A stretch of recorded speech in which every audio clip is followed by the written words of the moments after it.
Hello viewers, welcome to Bangladesh 2.0। আজকে বাংলাদেশের দ্বিতীয় স্বাধীনতার পর আমার প্রথম রেকর্ডিং এটি। সো আজকে আমরা দেখব যে কিভাবে আমাদের ব্যাকগ্রাউন্ডে গ্রিন স্ক্রিন না থাকা সত্ত্বেও আমরা আমাদের ব্যাকগ্রাউন্ডটি খুব সহজে রিমুভ করতে পারি। সো কথা না বাড়িয়ে চলুন আমরা কম্পিউটার স্ক্রিনে চলে যাই।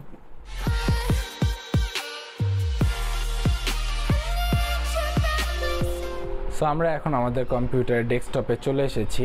সো এখান থেকে আমরা প্রথমে যে কাজটি করব সেটা হচ্ছে আমাদের ক্যাপকাট যে সফটওয়্যারটি রয়েছে সেটিকে আমরা কম্পিউটারে ওপেন করে নিব। এটিকে ওপেন করার পর এখানে যে ক্রিয়েট প্রজেক্ট নামে বাটনটি রয়েছে সেখানে আমরা ক্লিক করব। সেখানে ক্লিক করার পর এখন একটি ইন্টারফেস ওপেন হয়ে যাবে আপনাদের সামনে। সো এরকম একটি ইন্টারফেস যখন আপনাদের সামনে ওপেন হবে তখন আপনারা এখান থেকে ইম্পোর্ট যে বাটনটি রয়েছে সেটিকে ক্লিক করে দিবেন। ইম্পোর্ট বাটনটিকে ক্লিক করার পর আপনারা যে ভিডিওটির ব্যাকগ্রাউন্ড রিমুভ করতে চাচ্ছেন সেই ভিডিওটি এবং যে ব্যাকগ্রাউন্ডটি আপনি ইউজ করবেন সেই ব্যাকগ্রাউন্ড এই দুটিকে একসাথে সিলেক্ট করে ওপেন করে নিন। ওপেন করার পর এখান থেকে আপনারা যে ভিডিওটিকে আমরা ব্যাকগ্রাউন্ড রিমুভ করব, সো আমি এই ভিডিওটির ব্যাকগ্রাউন্ড রিমুভ করতে যাচ্ছি, সেটিকে ড্র্যাগ করে ধরে এনে এখানে টাইমলাইনে নিয়ে চলে আসুন। সো এখানে টাইমলাইনে নিয়ে আসার পর দেখবেন যে এখানে ডান পাশে বেশ কিছু অপশন ক্রিয়েট হয়েছে। সো ভিডিও, অডিও, স্পিড বিভিন্ন ধরনের অপশন রয়েছে। সো এখান থেকে আপনারা যে রিমুভ বিজি নামে একটি অপশন রয়েছে সেখানে ক্লিক করবেন। সো রিমুভ বিজি এই অপশনটি বা রিমুভ ব্যাকগ্রাউন্ড এই অপশনটিতে আসার পর আপনারা এখানে অটো রিমুভাল একটি অপশন দেখতে পাবেন। সো এই অটো রিমুভাল অপশনটি ক্লিক করলে কিন্তু আপনার ভিডিওটি অটোমেটিক্যালি এখান থেকে ব্যাকগ্রাউন্ডটি রিমুভ করে দিবে। এটা সম্পূর্ণ এআই এর মাধ্যমে হয়ে থাকে এবং ক্যাপকাট পিসি ভার্সনটিতে এটি কিন্তু ফ্রিলি পাওয়া যায়। এখানে কিন্তু কোনো প্রো ভার্সন আমি ইউজ করছি না, দেখুন। সো অটো রিমুভালে ক্লিক করার পর এটি প্রসেস হচ্ছে। প্রসেস হতে কিছুটা সময় লাগবে। সো আমরা ততক্ষণ একটু ওয়েট করি, যেহেতু আমাদের ব্যাকগ্রাউন্ডে অনেকগুলো জিনিস একসাথে রান হচ্ছে এবং রেকর্ডিংও হচ্ছে, সে কারণে আসলে একটু সময় লাগছে। সো দেখুন এটা কিন্তু অলমোস্ট ডান, হ্যাঁ, 90% প্লাস হয়ে গিয়েছে। ওয়াও! সো আমার ভিডিওর ব্যাকগ্রাউন্ড দেখুন, এখানে কিন্তু কোনো ব্যাকগ্রাউন্ড নেই, শুধুমাত্র আমি রয়েছি। সো এখানে কিছু ডার্ক সাইড রয়েছে, এটা আমরা স্প্লিট করে এখান থেকে ডিলিট করে দিই। হ্যাঁ, সো এই যে আমার ভিডিওটি কিন্তু হয়ে গিয়েছে। এখন আমরা এখানে সাউন্ডটিকে ট্র্যাক অফ করে দিয়ে আমরা কিন্তু চাইলে দেখতে পারি যে আমাদের ভিডিওর ব্যাকগ্রাউন্ড কিন্তু নেই। এখন কি করব, আমরা আমাদের ভিডিওতে ব্যাকগ্রাউন্ড অ্যাড করব। সো আমরা যে ছবিটি কিংবা আপনারা এখানে ভিডিও চাইলে দিতে পারেন। আমি একটি ইমেজ দিচ্ছি সহজে বোঝার ক্ষেত্রে, আপনারা চাইলে এখানে বিভিন্ন ধরনের ভিডিও জেনারেট করেও দিতে পারেন। সো আমি যে ইমেজটিকে ব্যাকগ্রাউন্ড হিসেবে ইউজ করবো সেটিকে ড্র্যাগ করে নিয়ে আসলাম। নিয়ে আসার পর এই যে লেয়ারটি, এই লেয়ারটিকে ধরে এটার উপরে নিয়ে আসবো।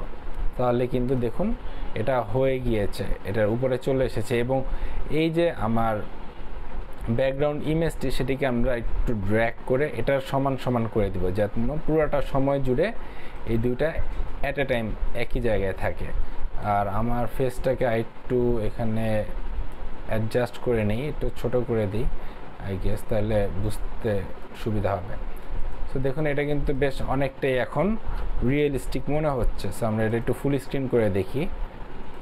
দেখুন। হ্যালো সবাইকে, আজকে আমরা দেখব যে কিভাবে গ্রিন স্ক্রিন ছাড়াও আমরা আসলে সাউন্ডটা অফ করা হয়নি, আমি সাউন্ডটা অফ করে নিচ্ছি। সো আমরা আরেকবার একটু প্লে করি।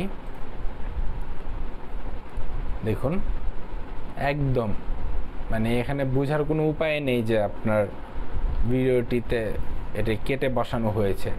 যদি এটা অটোমেটিক রিমুভাল, আপনারা চাইলে এটা অপশনালি আপনারা নিজেরাও এখানে কিন্তু ক্রোমাকির মাধ্যমে এডিট করে নিতে পারেন। বাট যেহেতু আমরা এখানে গ্রিন স্ক্রিন ছাড়া দেখতে চাচ্ছি কিভাবে এডিট করতে হয়, সো এইভাবেই আপনারা চাইলে কিন্তু এডিট করে নিতে পারেন। তো এখন আমরা আমাদের মোবাইলে চলে যাই, যদি আমরা মোবাইলে এটি রিমুভ করতে চাই সেটি কিভাবে করব। সো আমাদের এডিট করা হয়ে গিয়েছে। এখন আপনারা চাইলে এটিকে কিন্তু এক্সপোর্ট করতে পারেন।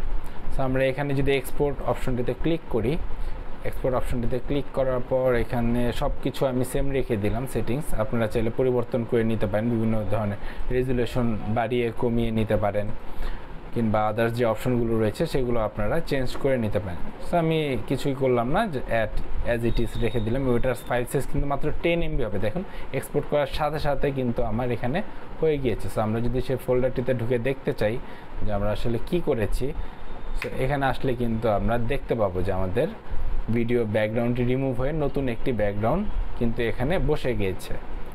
সো চলুন এখন আমরা আমাদের মোবাইলে চলে যাই, যে মোবাইলে কিভাবে আমরা এটি এডিট করব। তো আমরা আমাদের মোবাইলে চলে এসেছি। প্রথমে আমরা মোবাইলের ক্যাপকাট অ্যাপ্লিকেশনটি ওপেন করে নিব। তারপর এখান থেকে নিউ প্রজেক্ট এই অপশনটিকে সিলেক্ট করে আমরা আমাদের ডিজায়ার যে ভিডিওটি রয়েছে, যেটির ব্যাকগ্রাউন্ড আমরা রিমুভ করতে চাই, সেটিকে সিলেক্ট করব। সেটি সিলেক্ট করার পর আমরা এখান থেকে নিচে বাম পাশে যে এডিট অপশনটি রয়েছে এটিতে ক্লিক করব। এটিতে ক্লিক করে একটু স্ক্রল করলে আপনারা দেখতে পাবেন যে এখানে রিমুভ বিজি বা রিমুভ ব্যাকগ্রাউন্ড নামে একটি অপশন রয়েছে নিচের দিকে। সেই অপশনটির দিকে সিলেক্ট করব। সিলেক্ট করার পর যদি আপনাদের কারো প্রো অ্যাকাউন্ট থেকে থাকে, সেক্ষেত্রে আপনারা অটো রিমুভাল যে অপশনটি রয়েছে সেটিতে যদি আপনারা সিলেক্ট করেন, তাহলে কিন্তু খুব সহজেই আপনার ভিডিওটি এরকম ব্যাকগ্রাউন্ড রিমুভ হয়ে যাবে। সো যেহেতু আমরা ফ্রি ভার্সন ইউজ করছি, সো আমাদের প্রো ভার্সন আলটিমেটলি আমরা ইউজ করতে পারবো না, বিকজ আমরা যদি প্রো ভার্সন এটি এক্সপোর্ট করতে যাই, সেক্ষেত্রে কিন্তু দেখুন আমাদের এখানে মেসেজ চলে আসবে যে প্রো ফিচার থাকার কারণে আমরা এটি এক্সপোর্ট করতে পারবো না। তো সমস্যা নেই, আমাদের প্রো ভার্সনের প্রয়োজন নেই, আমরা এটি আনডু করে দিচ্ছি। আনডু করার পর আমরা এখানে দেখুন যে কাস্টম রিমুভাল যে অপশনটি রয়েছে মাঝখানে, সেই কাস্টম রিমুভাল অপশনটিকে সিলেক্ট করব। এটিকে সিলেক্ট করার পর আমরা এখান থেকে ব্রাশ টুলটি নিব, এবং ব্রাশ টুলটি নেওয়ার পর খুব সুন্দর করে এই যে আমার যে সম্পূর্ণ মুখমণ্ডল বা আমার যতটুকু অবয়ব রয়েছে সেটুকু আমরা ব্রাশ করে দিব। সো এভাবে দেখুন আমরা ব্রাশ শুরু করছি, এবং উপরে বাম পাশে কিন্তু দেখা যাচ্ছে যে কিভাবে মানে এটা ম্যাগনিফাইং করে যে আপনি ঠিকঠাক মতো ব্রাশ করছেন কিনা। বিশেষ করে ক্যামেরাতে মানে আমাদের চেহারার যে কোণাগুলো রয়েছে সেই কোণাগুলো কিন্তু খুব সুন্দর করে ব্রাশ করে নিতে হবে। সো এটা একটু লং প্রসেস, একটু সময় লাগবে, কারণ যতটা সূক্ষ্মভাবে আপনি এটি ব্রাশ করবেন তত সুন্দর আপনার এটি কিন্তু রিমুভ হবে। সো আমি আপনাদের বোঝার স্বার্থে ভিডিওটিকে ফাস্ট ফরওয়ার্ড করে দিচ্ছি। সো দেখুন আমাদের সম্পূর্ণ মুখমণ্ডল কিন্তু ব্রাশ করা হয়ে গিয়েছে। এখন যদি আমরা এখান থেকে যে টিক চিহ্নটি রয়েছে সেটিতে আমরা ক্লিক করি, তাহলে কিন্তু আমাদের ব্যাকগ্রাউন্ডটি খুব সুন্দর করে রিমুভ হয়ে গিয়েছে। দেখুন আমরা একটু প্লে করে দেখি আমাদের ভিডিওটিকে। দেখুন একদম মানে বোঝার উপায় নেই যে আপনার ব্যাকগ্রাউন্ডে কিছু ছিল, এটা কিন্তু টোটালি আপনার রিমুভ হয়ে গিয়েছে। এখন আপনি চাইলে এই ভিডিওতে কোনো একটা এক্সট্রা ব্যাকগ্রাউন্ড লাগিয়ে নিতে পারেন। চলুন আমরা সেক্ষেত্রে যে নিচে এখানে একটু স্ক্রল করলে দেখুন ব্যাকগ্রাউন্ড যে অপশনটি রয়েছে সেখান থেকে একটি ইমেজ সিলেক্ট করে নিই। যে কোনো একটি ইমেজ সিলেক্ট করতে পারেন, এখানে প্রচুর টেক্সচার ইমেজ আছে। সো আমি ফ্রি ইমেজই একটি ব্যবহার করছি। দেখুন সো এবার আমরা প্লে করে দেখি। ওয়াও! সো এখানে কেউ বলতে পারবে না যে এখানে পিছনে আপনার দেয়াল ছিল কিংবা অন্য কোনো কিছু, সেটা কিন্তু বোঝার কোনো অপশনই এখানে নেই। সো এবার আমরা এখান থেকে এক্সপোর্ট অপশনটিতে সিলেক্ট করি। এখন কিন্তু আর কোনো সমস্যা আমাদের হবে না, যেহেতু আমরা নিজেরা ম্যানুয়ালি করেছি। সো এখান থেকে ডান।